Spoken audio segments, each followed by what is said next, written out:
Old Bloke Goes to London, Part 2, and a look at Petrus, the restaurant.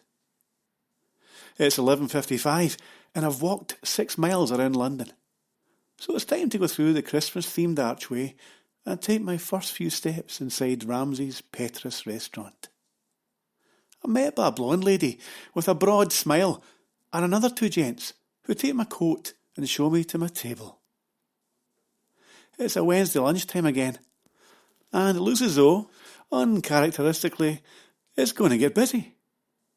The windows are partially covered from the bottom up by a folded white screen for privacy, and the elegant round tables are dressed in beige and starched white linen.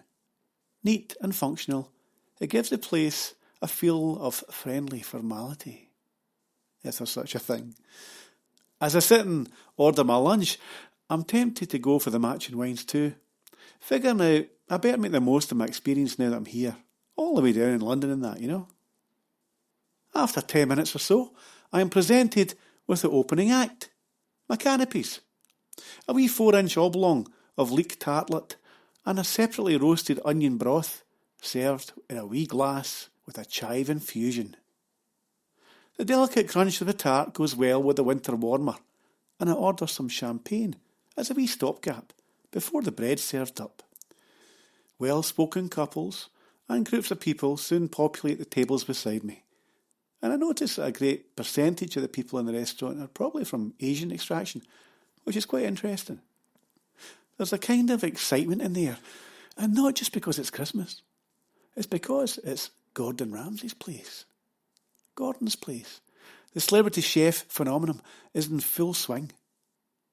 At 12:14, the brown sourdough bread arrives, and my God, it is totally addictive. This is followed by the first of the wine matches, a white Cavaliere, to go with a fungi risotto. So, okay, it has that foam effect, a kind of cream-coloured surround to it, but it's topped with blue flowers, and it tastes delicious. It's now that my greedy git genes kick in. Casually glancing across at the couple opposite, I see the guy have an extra course of truffle linguine, and stick my hand up like a desperate school kid. Could I have that too? I ask. Of course, sir, and a wine to go with it. Good sales add-on, I think. These guys have been trained well. Oh, why not? I stutter. Soon, a big black knobbly thing that looks like a chunk of rhino skin is wheeled over and then shaved over my pasta. About 5 spliffs, and that's 25 quid straight away. Well, it's almost Christmas and I'm here anyway, am I? No excuses. It was a bit unnecessary. Yummy, but not entirely logical. Oh aye, and there was more foam. Then it's on to the sea bream. Skin nicely crispy, and with a herb cream sauce and asparagus to go round the sides. This is pretty dispatched, and I realise that it's only 12:55. Soon, at 1:15, there's a wee pre-pood of blackcurrant sorbet covered in soft meringue, and more purple flowers, different ones this time. The pood itself, when it comes, is a citrus tart.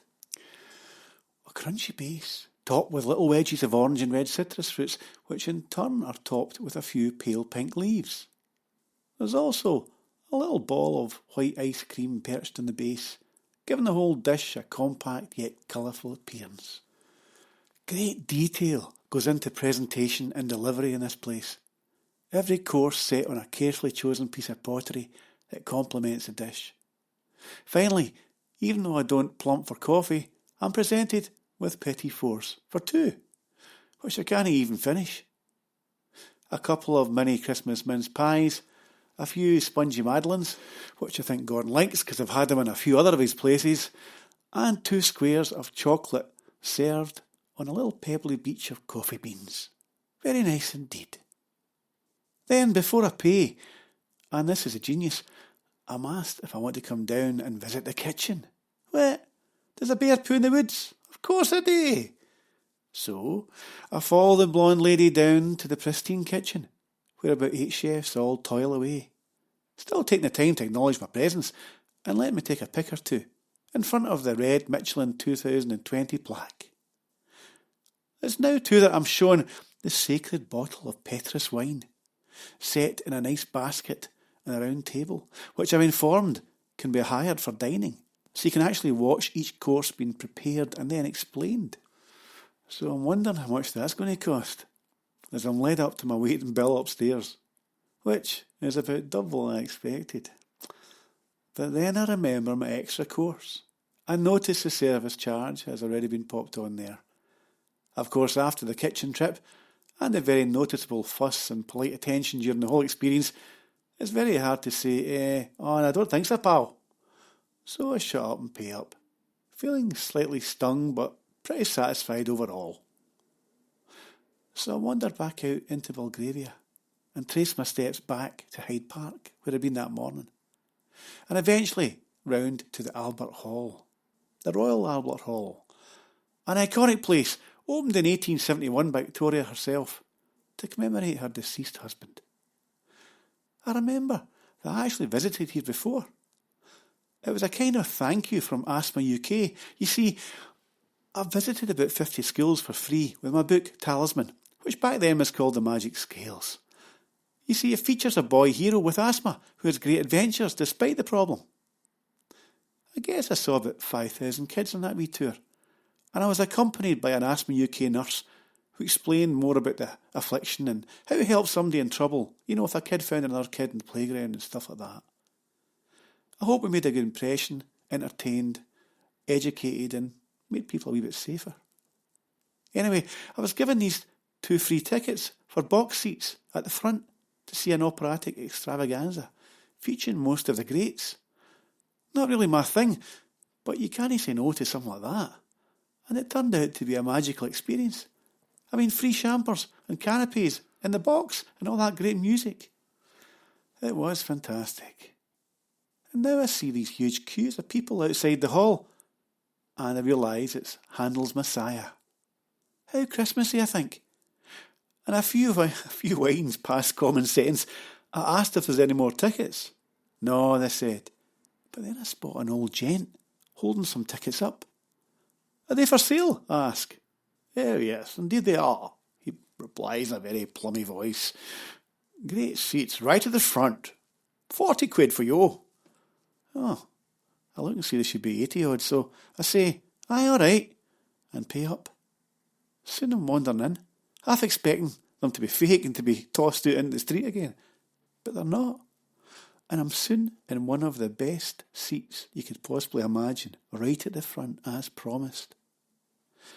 I settle down to watch an amazing orchestra and a 100-piece choir unleash some of Handel's tunes. Look, I'm a bit of a Philistine, I'll admit it right now. And well, I don't really get all that vocal up and down, all over the place stuff, as the soloists squeeze out the perfect notes. Instead of singing, it's more like, it's all that stuff, and it goes on for ages. And I'm pretty sure this was well before Mariah Carey started all that, So as I relaxed my chair, I don't know what it was. It might have been the 6 mile walk or the 5 glasses of wine with my meal, but my eyes began to close. Oh no, please God, please, there's no PA in here, you see. You can hear a pin drop, no matter where you are in the whole 5,000-seater. And I know that if I pass out, I will definitely snore like a pig. A very loud pig. Oh no, my head nods forward, and now it's an endurance test. Please make this stop. Please make them stop singing. Please put the lights on. I start nipping myself and shake my head to keep my eyes open. And then there is a God. There's a break, a bar break. And I'm guessing before the final finale, I'm going to have to make a dash for it. So, slipping out past the front desk, a man asks, "Are you coming back in, sir?" I shake my head and apologise, pretending that I've some very, very urgent business to attend to. Outside, I give a sigh of relief, and soon the cold evening air is reviving me. I check my watch. Aye, there's still time to make it to the Natural History Museum. So I get my second wind and march on, winding my way down through the streets, to the massive and impressive Natural History Museum. What a building. Whizzing round the place as quick as I can once inside, I take in as much as possible. You know, the dinosaurs, the stuffed animals, the displays in volcanology and earthquakes, the planets. It's all good and it's all free. Well, you can make a wee donation if you want. See, it's getting late and it's going to shut soon, so I'm trying to get it all in as quick as I can. But then I'm soon out again in the night air, beside the ice skating ring and the Mary Poppins like carousel. I guess I better get on the dreaded tube and head back for a last night in London with my boy. A nice Korean meal and a short kip, and I'm up at stupid o'clock. You see, my son's girlfriend suggested a taxi to Victoria Station so I could catch my really early bus to the airport. She's savvy like that and puts me onto a company called Bolt, a kind of cheaper version of Uber. And they actually get me to Victoria on time, and for about 11 quid, not the 40 quoted by a taxi I stopped the night before. In fact, I get there early enough to juke on the earlier bus. There's just me and this Swedish lassie who is standing like me to see if the driver's going to actually let us on. He's got to check if the bus is going to be full enough or empty enough, and he's trying to pick up people on the way to the airport, so he kind of gives in and lets us on. We get talking, and she's never been to Glasgow, and I've never been to Stockholm. So we actually talk about swapping tickets. Me going to Stockholm and her going to Glasgow. But it's probably more complicated than that, so don't bother. I get to Heathrow really early, maybe, I don't know, I think it was about 7. And there's a guy, just like Michael Bublé, even sounded like him, singing his heart out live, all the Christmas songs and stuff, as you walk into security. Nice touch, I thought. So, I make it in time for my flight, and it's bye-bye London, for now anyway. And it's bye-bye to you too. So until next time, remember, the book Old Bloke Goes Running is out just about everywhere. And if you have tuned in and listened, thanks very much. And ciao for now.